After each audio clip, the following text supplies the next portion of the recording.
ईमानदारी से, सत्यता से, मृदु व्यवहार करते हुए किया जाए, और वो सब कार्य भगवान को, जब आप बैंक से निकलो तो पूरा समय, जैसे 8 घंटे आप दिए तो 8 घंटे का समय पूरा भगवान को अर्पित। तो हे श्री कृष्णचंद्र जी, इस 8 घंटे में जो भी त्रुटि हो उसे क्षमा कीजिए और मुझे संकेत कीजिए कि क्या सुधार करूं, और ये 8 घंटे का समय आपको समर्पित। और राधा राधा राधा, इसी से भगवत प्राप्ति हो जाएगी। कोई गंदा नशा न करे, कोई गंदी बात जो व्यभिचार आदि की है वो न करे, मांस और शराब इनका सेवन न करे, तो यही धर्म और नाम जप उसे भगवान की, संसार के सुखों की तो बात जाने दो, भगवान की प्राप्ति करा देगा। तो आप सबसे यही प्रार्थना है कि आप अपने कर्तव्य को भगवान की पूजा समझते हुए, नाम जप करते हुए, अपने परिवार की सेवा को भगवान की सेवा मानते हुए, माता पिता पत्नी पुत्र इन सब रूपों में भगवान ही आए हैं। सच्ची मानो ना, अगर भगवान अंतर ध्यान हो जाए तो पत्नी के शरीर को 1 घंटा रखना मुश्किल हो जाएगा, पति के शरीर को रखना मुश्किल। तो भगवान की तो पूजा हो रही।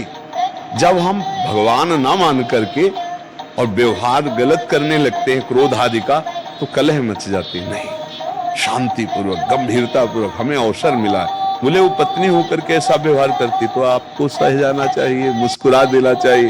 थोड़ी देर बाद ये आपकी मुस्कुराहट उसको चोट की तरह लगेगी कि मैंने इतना कट व्यवहार किया और वो मुस्कुरा दिए, आगे से मुझे सुधरना चाहिए। अगर नहीं सुधरेगी तो भागवतिक दंड विधान लागू हो जाएगा, वो जलना शुरू हो जाएगी, उसको सुधरना पड़ेगा।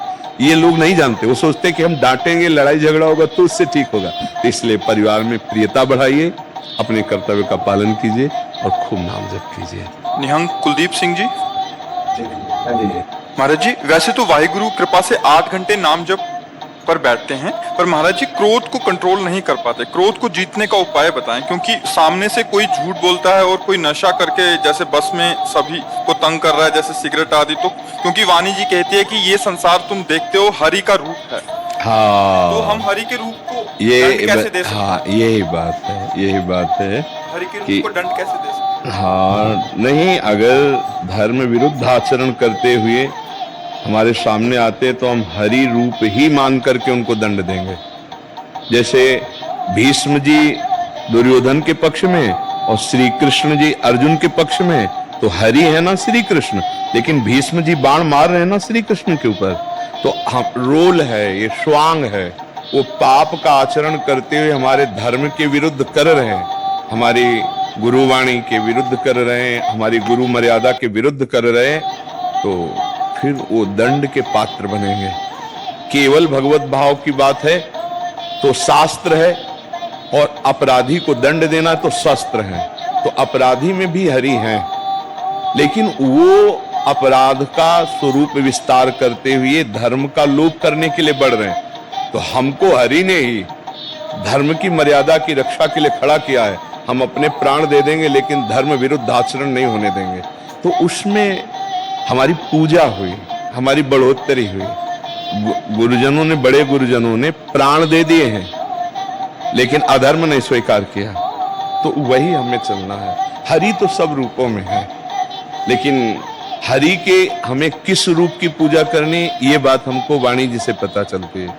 जो नाम जापक हैं, जो निरंतर सद्भावना में संत जन है, हम उनके चरणों में सर नवाएंगे, उनके हाथ जोड़ करके बात करेंगे। चोर रूप से, अधर्मी रूप से आएंगे तो प्रणाम रूपी पूजा नहीं, दंड रूपी पूजा उनको होगी। और ये सनातन से ऐसी मर्यादा चली आई है। चलिए देखो, भगवान भी अवतार लेते ना तो अस्त्र लेकर के, जैसे राम जी वनवास गए पर धनुष बाण लेके, परशुराम जी तपस्या के पर फरसा साथ रखे, श्री कृष्णचंद्र जी देखो सुदर्शन चक्र, बलराम जी हल मूसल, ये क्यों लिए?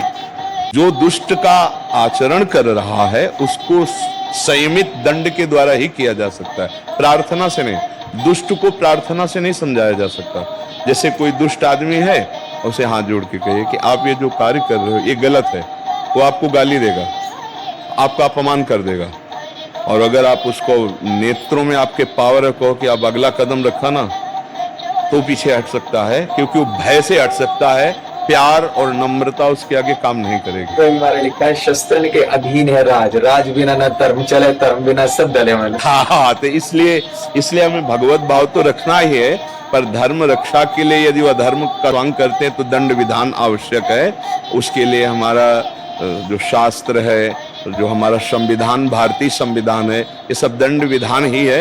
लेकिन कभी कभी ऐसा लगता है, जब लिखा है हमारी वाणी में, आनंद साहब में लिखा है, संसार तुम देख रहे हरि का रूप है। तो जब हरि का रूप है तो लगता है कि उसकी कभी कभी कोई ऐसा व्यक्ति होता है कि किसी की बद्दुआ नहीं लेनी चाहिए। तो ये चीज को थोड़ा सा प्रकट करिए, कैसे मतलब? नहीं, हम बद्दुआ तो तब लेंगे जब हम किसी सही को सताएंगे। अधर्मी को सताने पर उसके द्वारा जो अंदर दर्द पहुंच रहा है उसके, वो उसके किए का उसको फल है, उसकी बद्दुआ नहीं लगेगी। बद्दुआ तभी लगती है जब किसी निरपराध को दंड दे, परिवार की या उसके बच्चों की, कि हमारे पिताजी को या किसी का। देखो, एक हम तुम्हें सच्ची बात बताएं, अगर पुत्र पापी निकल जाए, हम एक किसी पिता की बात कह रहे हैं, तो जब उस पुलिस गिरफ्तार की उसको, तो पिता से पूछा तो हमारे पुत्र ने ऐसा ऐसा किया, किसी नवजात मतलब वो 8-9 वर्ष की बच्ची के साथ गलत आचरण करके उसको मार दिया। तो उसको जब पकड़ा तो पिता से पूछा कि, तो उन्होंने कहा इसको फांसी दीजिए, मेरे हृदय की इच्छा है। वो सच्चा परिवार कोई नहीं चाहेगा कि उसके परिवार का सदस्य ऐसा कोई निंदनीय कार्य करे, और निंदनीय कार्य किया और दंड मिला तो यही कहेगा कि अच्छा ही है। अगर ऐसा निंदनीय कार्य किया तो दंड का भागी होना। अब वो मोहवश अगर ऐसा, तो उसने यहाँ काम मोह नहीं करेगा। यदि हम किसी निरपराध को दंड देते हैं तो वो बद्दुआ दे या न दे, जो हमने दंड दिया वही हमारा नाश कर देगा, वो कहीं न कहीं आकर हमारा पतन कर देगा। और अगर अधर्म है और हम अपने अधिकार के अनुसार हैं, क्योंकि हमको ये भी देखना है कि हमारा भारतीय संविधान भी है, अगर हम संविधान के विपरीत जाते हैं तो हम अपराधी हमारे ऊपर शासन लागू हो जाएगा। तो संविधान की रक्षा करते हुए, अपने धर्म की रक्षा करते हुए, तो बस इतना हमें विवेक के द्वारा देखते रहना है कि किसी निरपराध को दंड ना हो जाए।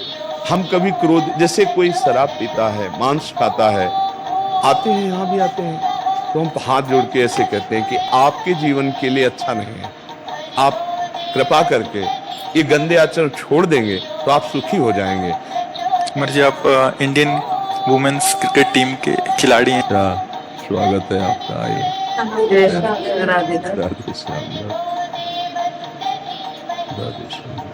क्या स्वागत करें आपका? आपके दर्शन हो गए, वही हमारा स्वागत हो गया महाराज जी। इन सब बच्चों को वो श्री जी का दुपट्टा ओढ़ाओ और सबको प्रसाद दो, सब बच्चों को। और अपनी तरफ से सबसे प्रार्थना करते हैं कि कोई व्यसन जीवन में जिसके नहीं होता, और जिसके आचरण पवित्र होते हैं और उत्साह हृदय में निरंतर होता है, वो लौकिक और पारलौकिक किसी भी उन्नति की चरम सीमा तक जा सकता है। ये इसमें स्त्री या पुरुष का भेद नहीं है। इस समय हमारे राष्ट्र के पति पद पर विराजमान है, राष्ट्रपति पद पे विराजमान है ना, इसीलिए ये बात ध्यान रखना चाहिए कि हमारे गुण, हमारी क्षमता हमारे राष्ट्र के लिए है।